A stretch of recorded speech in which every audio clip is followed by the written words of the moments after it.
I pull up, roll the window down it. I pull up, roll the window down it. I pull up, roll the window down it. Baby, you don't know what you do to me. Between me and you, I feel like chemistry. I won't let no one come and take your place. Cause the love you give, you can't replace. It's not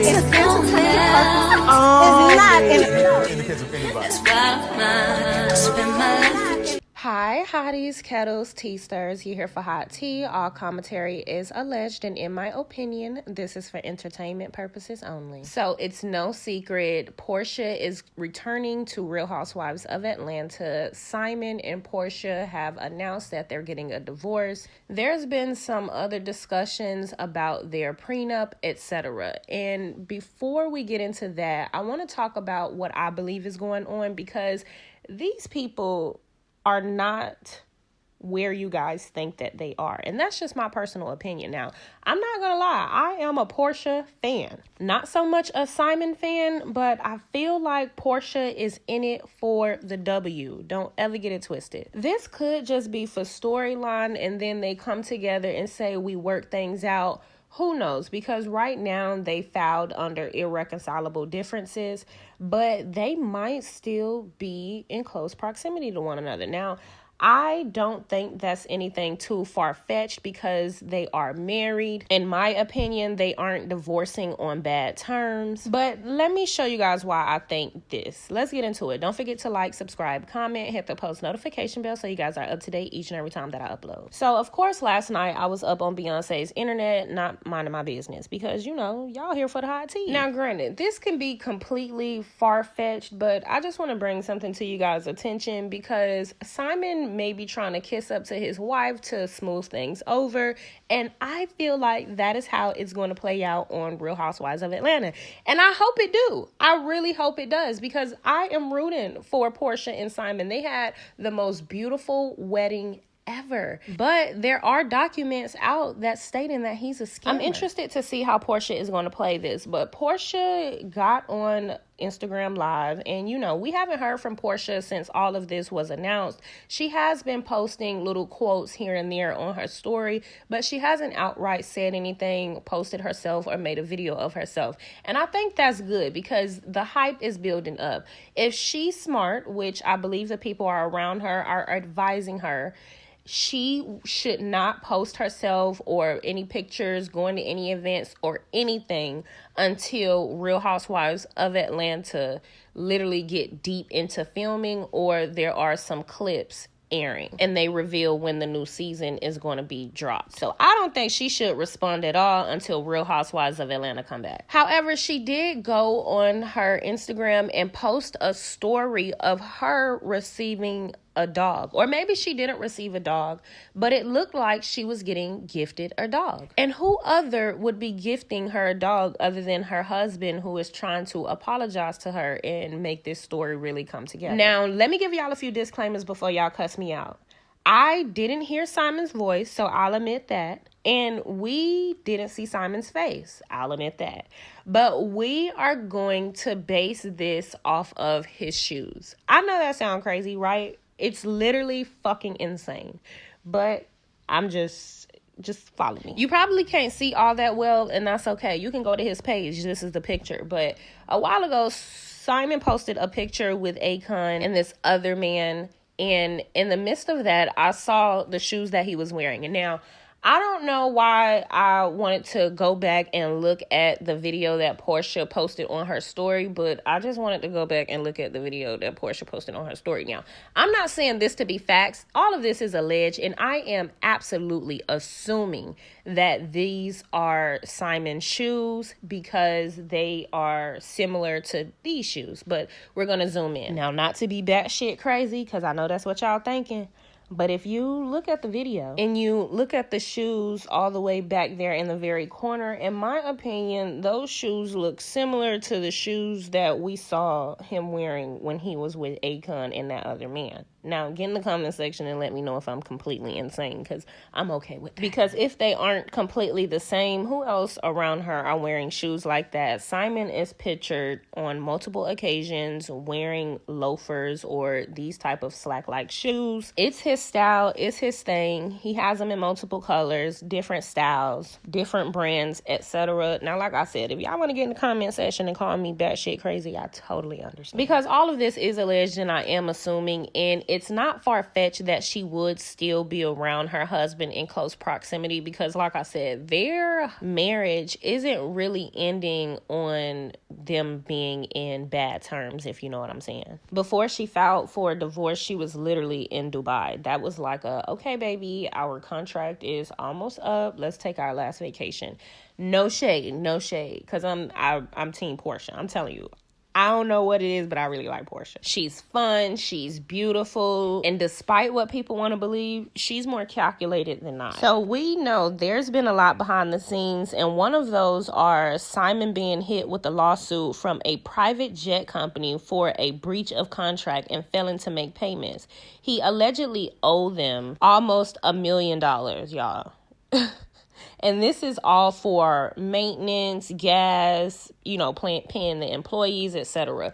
There's more to owning a private jet or leasing a private jet or even renting a private jet than just purchasing it or a flight, a trip, etc. You got to pay for gas. You got to pay for people's time, etc. It's a lot that goes into it. And y'all probably already heard this news flooding the YouTube streets and the social media streets, but I'm just going to read it over here for keepsake. It says, on or about July 3rd, 2021, defendant agreed to increase his lease to a 15% interest. Defendant breached the terms in the program agreement by failing to timely pay to the plaintiffs all amounts due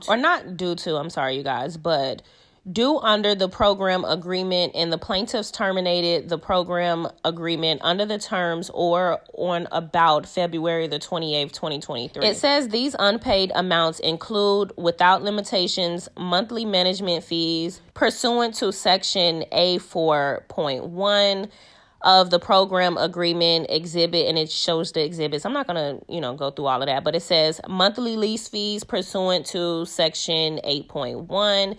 It says occupied hourly fees, time in pursuant to Section A4.2. It says hourly fuel fees, and it also states at the time of the termination, the program agreement defendant owed the plaintiffs, literally, y'all, almost $1 million. It was $974,000. Now, if you claim to be worth 40 mil, Mr. 40 mil, I don't know. Like, that's not a good look, sir. It also says on or about August 23rd, plaintiff and defendants entered into a confidentiality release agreement and payment plan where the defendant agreed to pay plaintiffs the specific sum of $839,000 in monthly installments with interest. It also states a copy of the release agreement, which has been redacted for confidentiality purposes, is attached to as Exhibit 1 and incorporated herein. Subsequent to the filing of this complaint, plaintiffs will seek to file an unredacted version of Exhibit 1 under seal. Furthermore, upon information, the belief defendant has a copy of the release agreement. And again, just to skim through some of the documentation, it says pursuant to Section 2 of release agreement, defendant was required to pay the release payment to plaintiff in 34 monthly installments. It says pursuant to Section 2 of the release agreement, defendant failure to pay an installment by the due date set forth on the day plus a 3-day business grace period created a breach of the release agreement. Pursuant to Section 2, the release agreement, defendant failure to pay any installment by the due date set forth on the schedule plus a 3 business day grace period caused by remaining balance of the release payment to become due and payable immediately. It says pursuant to Section 2 of the release agreement, defendant failure to pay any installment by due date set forth on the scheduled date plus a 3-day grace period caused interest to begin accruing on the remaining balance of the release payment at a rate of 18%.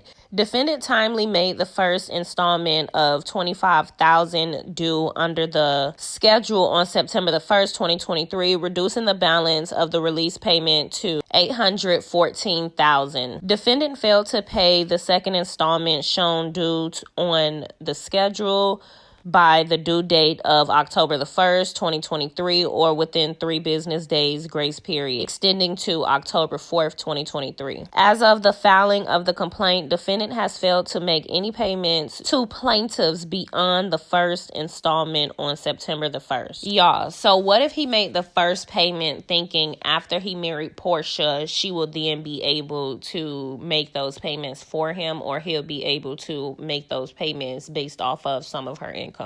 Y'all. And shout out to Neighborhood Talk, because that's where I got all of these documents and all of, or majority of, this information. But they also reported over on Neighborhood Talk, oops, Bravo reportedly hasn't started filming Real Housewives of Atlanta yet. No divorce drama between Porsha Williams and Simon Guobadia caught on camera.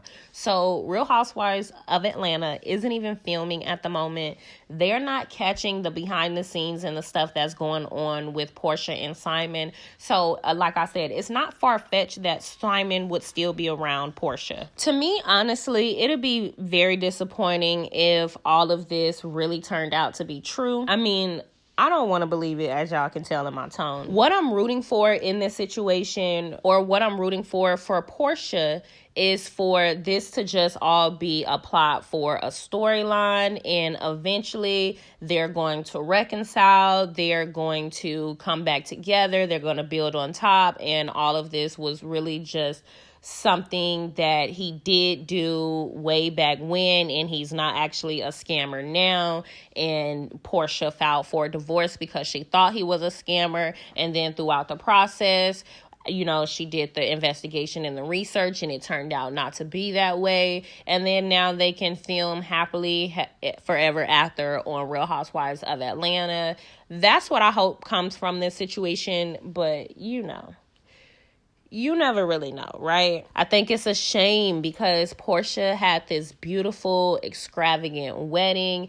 And granted, a lot of people thought that it was a sham from the start because how the marriage even came about. Even though I feel like Fallon played her own role in the demise of her marriage. She was literally pregnant by another man's baby, y'all.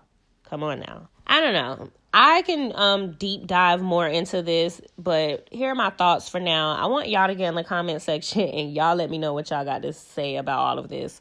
Don't forget to like, subscribe, comment, hit the post notification bell so you guys are up to date each and every time that I upload.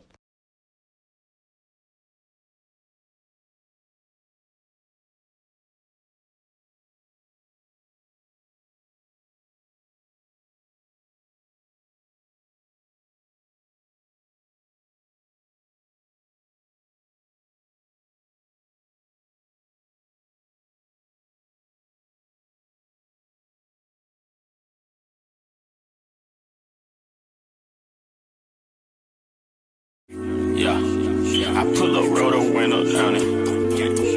I pull up, roll the window down it. Yeah, I pull up, roll the window down it.